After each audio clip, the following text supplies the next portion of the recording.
અમદાવાદમાં સુભાષ બ્રિજની 3D મેપિંગની કામગીરી થઈ। ડ્રોનથી સુભાષ બ્રિજની 3D મેપિંગની કામગીરી કરાઈ। ડ્રોનના માધ્યમથી કેપ્ચર કરાઈ બ્રિજની 3D ઇમેજ। બ્રિજના સ્ટ્રક્ચરની તમામ વિગત કેપ્ચર કરવામાં આવી છે।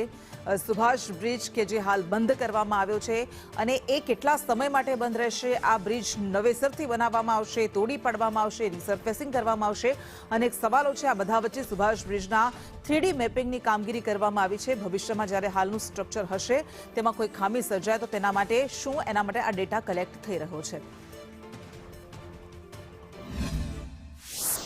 હાલ 3D મેપિંગ માટે થઈ અને ડ્રોનના વિઝ્યુઅલ જે છે તે કેપ્ચર કરવામાં આવી રહ્યા છે ને આ ડ્રોનના માધ્યમથી જે વિઝ્યુઅલ કેપ્ચર કરી લેવામાં આવશે ને ત્યારબાદ તેનું 3D મેપિંગ જે છે તે કરવામાં આવશે। સર્વેની કામગીરી જે છે તે પૂર્ણ થઈ ચૂકી છે। આવી રહી છે તો આના ઉપર થર્મલ સેન્સર છે, ઓપ્ટિકલ સેન્સર છે અને લેઝર સેન્સર છે।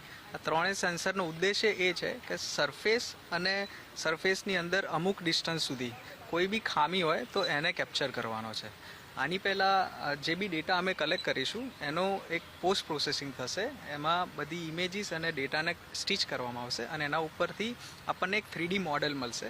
ક્રેક છે, કોઈ જગ્યાએ કોન્ક્રીટમાંથી સ્પાલિંગ થયું છે, મતલબ કોન્ક્રીટ પડી ગયો છે, અને કઈ કઈ બીજી ડિફેક્ટ્સ છે જે તમે વિઝ્યુઅલી જોઈ શકો છો। આ તદુપરાંત એની અમુક થિકનેસ સુધી જોઈ શકો છો। એ બધું ડેટામાં કેપ્ચર કરીએ છીએ, કેમ કે જેટલો બી ડેટા કલેક્ટ કરેલો છે જીઓ રેફરન્સ છે।